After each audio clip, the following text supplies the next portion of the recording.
In this guide, I'm going to show you how you can trade with someone here in Sailor Peace on Roblox. Before we do get into this guide, make sure to like the video and subscribe to the channel with all notifications on. It really does help the channel and it lets us know that you want more content like this. We'd greatly appreciate it. And if at any point throughout this guide you had any questions, just ask them down in the comment section below and we could help you out further. I'm going to be doing my best to reply to every single comment down there. Now, first things first, what you need to go ahead and do is be in a public server. I'm actually currently in a private server to do this, but you're going to want to be in a public server or a private server with other people in it.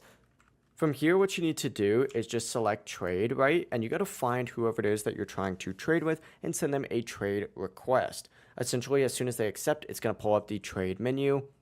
And you got to add the item that you want to trade, like really any item. You can put anything in your inventory in there. And then, of course, you just need to wait on that menu for a little bit for the other player to add their items. Once both players have their items on there, you just have to hit confirm to confirm that trade. And once both sides actually accept, the trade will be complete. That is the full process. If you guys did have any questions, ask them down in the comment section below and we could help you out further. I'm going to be doing my best to reply to every single comment down there. Before you do leave this guide, make sure to like the video and subscribe to the channel with all notifications on. It really does help the channel and it lets us know that you want more content like this. We'd greatly appreciate it. And if at any point throughout this guide you had any questions, ask them down. Once again, comment section below. Have a great rest of your day though. Peace.